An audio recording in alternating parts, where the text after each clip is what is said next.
யாரு வெடிக்கிறீங்க? தண்ணி ஊத்துங்க, தண்ணி ஊத்துங்க. வாக்கு சேகரிக்க உள்ள காரணத்தினால் வெடிவெடிக்க யாரு வெடிவெடிக்கிறீங்க? தயவு செய்து நம்மளுடைய நாளைய முதல் கொண்டிருக்கின்ற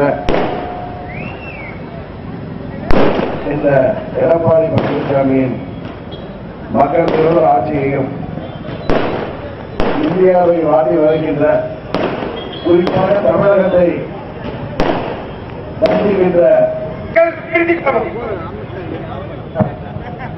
அறிக்கையெல்லாம் வெடி வெடிக்காதீங்க. இந்த பிளாஸ்டிக் கொடிதான்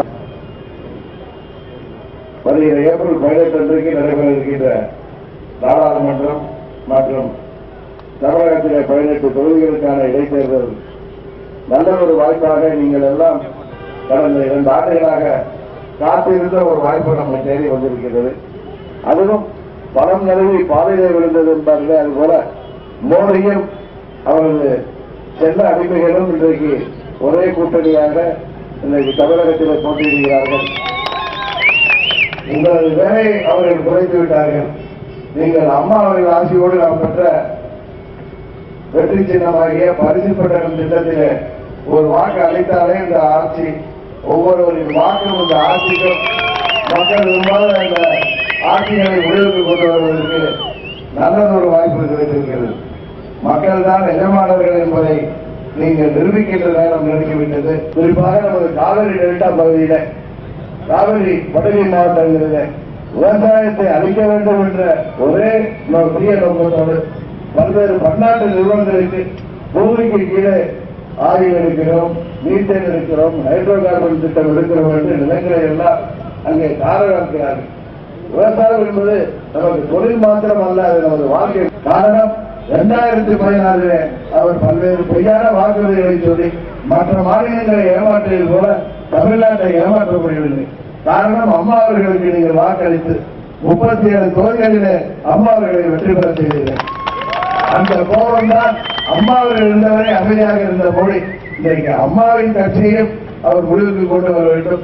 அதுபோல தமிழ்நாட்டு மக்களையும் வஞ்சிக்க வேண்டும் என்று இங்கே மழை பெய்தாலும் வெள்ளம் அடித்திருந்தாலும் புயல் அடித்தாலும் 13-14 பேர் காவல்துறையால் சுட்டுக் கொல்லப்பட்டாலும் கூட தமிழ்நாட்டுக்கு எட்டி பார்க்காத மோடி தேர்தல் வந்ததும் மக்களை ஏமாற்றி விடலாம் என்று அதை செய்திருக்கிறோம், இதை செய்வோம் என்று சொல்லி அவர் நாங்கள் தான் ஆட்சிக்கு வருவோம் என்று இங்கே வந்து வாக்கு கேட்டு வருகிறார்கள்.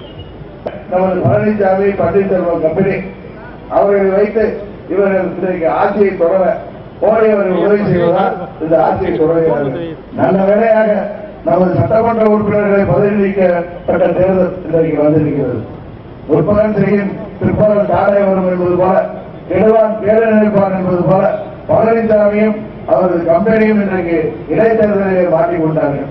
இந்த இடைத்தேர்தலில் 8 தொகுதிகளை ஜெயிக்கவில்லை என்றால், வெற்றி பெறவில்லை என்றால் ஆட்டோமேட்டிக்காக இந்த ஆட்சி முடிந்து கிராமத்தை கூட ஒரு துணை சபாநாயகராக இருப்பவர், 10,000 கோடிக்கு அதிபதியாக இருப்பவர் செய்யவில்லை என்றால் அவர்கள் போய் வேட்பாளர்களாக இருந்து அதனால்தான் தேசிய கட்சிகளை தமிழ்நாட்டு மக்கள் புறக்கணித்தார்கள்.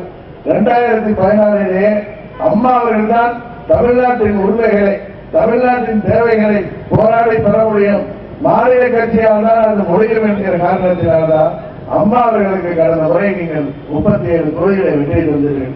நமது துர்பாக்கியம் அம்மா அவர்கள் நம்மை விட்டு மறந்து விட்டார்கள். அவர் இருந்திருந்தால் இன்றைக்கு மோடி அவர்கள் நீட் தேர்வை தமிழகத்திலே கொண்டு வந்திருக்க முடியாது. காவேரி மேலாண்மை ஆணையம் என்பதை ஒரு கண்துடைப்பாக அமைத்துவிட்டு அதற்கு தலைவர் பதவியில் கூட இன்னும் யாரை போடாமல் வைத்திருக்கிறார்கள்.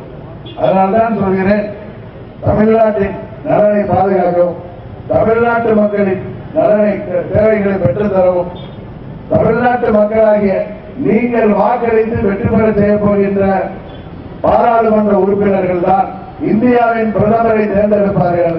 தேசிய கட்சிகளுக்கு பெரும்பான்மை கிடைக்கப் போவதில்லை.